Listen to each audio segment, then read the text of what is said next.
Pernah kepikiran nggak sih? Jangan-jangan semua langkah transfer Liverpool belakangan ini tuh emang disengaja buat nyiapin jalan buat mantan pemain legendaris mereka Xabi Alonso untuk ngambil alih kursi manajer. Nah, ini pertanyaan gedenya, dan hari ini kita bakal coba bedah bareng-bareng nyari petunjuk-petunjuk yang mungkin sebenarnya udah ada di depan mata kita.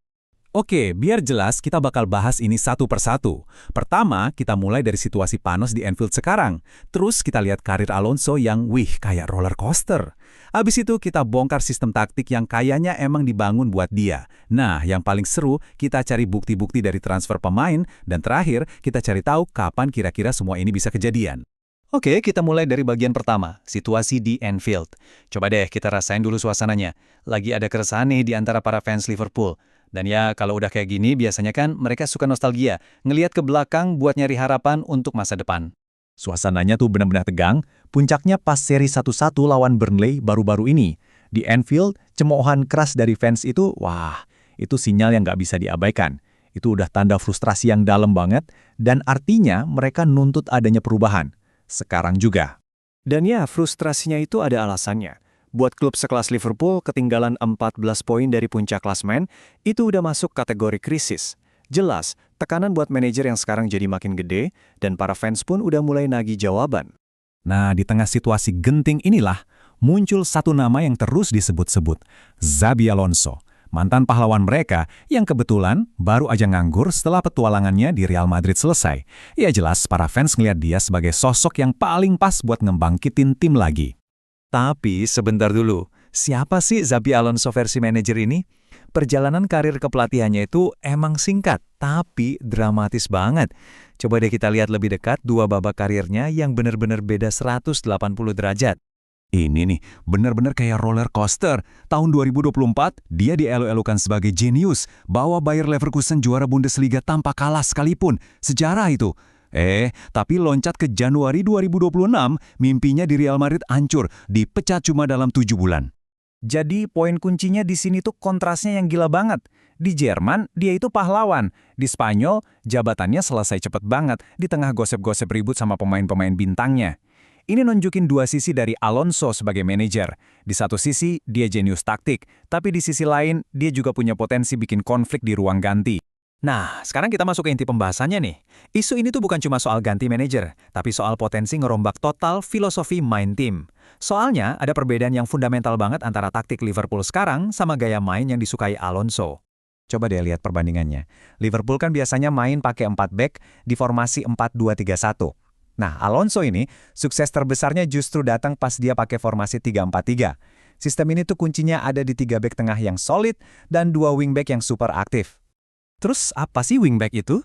Gampangnya bayangin aja pemain gado-gado. Dia bisa bertahan kayak back sayap, tapi juga bisa nyerang kayak pemain sayap. Nah, peran ini tuh penting banget di sistemnya Alonso. Kenapa? Karena mereka lah yang bikin pertahanan lawan jadi melebar. Jadi 3 penyerang di depan bisa lebih fokus buat main di tengah, dekat gawang. Oke, sekarang kita udah ngerti soal taktiknya. Yuk kita main detektif-detektifan. Kalau kita perhatiin kebijakan transfer Liverpool akhir-akhir ini, kok kayaknya mulai kelihatan ya petunjuk-petunjuknya? Seolah-olah klub ini tuh diam-diam lagi ngebangun skuad yang pas banget buat, manajer baru. Coba kita mulai dari lini belakang. Ini menarik banget. Liverpool ngerekrut 2 kali wingback murni, bukan pemain sayap biasa. Ini kan pas banget buat sistem 3-4-3. Terus, dengerin ini, salah satu dari mereka itu pernah main di bawah asuhan Alonso. Ditambah lagi, mereka juga sempat ngejar back tengah top line. Semua ini kayaknya ngarah ke satu hal, persiapan buat pakai formasi 3 back. Geser ke lini tengah, polanya sama. Klub ternyata nggak beli gelandang bertahan murni. Malah, mereka milih buat mempertahankan pemain-pemain yang serbaguna, yang cocok banget buat sistem double pivot, alias 2 gelandang tengah. Sistem di mana 2 pemain ini ngelindungin pertahanan. Dan coba tebak, ini persis kayak yang Alonso suka pakai di formasi 3-4-3-nya. Dan puncaknya, ada satu pembelian super mahal. Liverpool ngeluarin duit lebih dari 100 juta pound sterling buat satu pemain yang kayaknya bakal jadi pusat dari era yang baru ini. Dan pembelian itu ngubah segalanya di lini depan. Yap, pemain itu Florian Wirtz. Dia kan anak emasnya Alonso di Leverkusen dan pas banget buat jadi salah satu dari trio penyerang.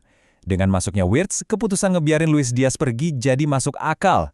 Bahkan, katanya Muhammad Salah juga bakal lebih efektif di sistemnya Alonso, karena bisa main lebih dekat ke gawang. Kelihatan kan benang merahnya? Semuanya nyambung. Oke, Jadi, buktinya lumayan kuat. Skuadnya kelihatan udah disiapin. Pertanyaan besarnya sekarang, kapan ini semua bisa kejadian? Nah, sekarang kita lihat realitanya. Gimana sih situasi Alonso sekarang? Dan ini poin yang penting banget buat dicatat. Meskipun lagi banyak tekanan di Liverpool atau bahkan di klub lain, Alonso tuh nggak mau buru-buru. Dia udah ngasih sinyal yang jelas banget. Dia nggak akan terima kerjaan di tengah musim. Titik. Jadi kapan dong? Nah, ini dia timelinenya. Katanya nih, Alonso emang niatnya mau istirahat dulu dan baru akan nimbang-nimbang tawaran lagi mulai bulan Juni. Jadi ya, jangan harap ada pengumuman apa-apa dalam waktu dekat ini. Dia lagi nunggu momen yang pas.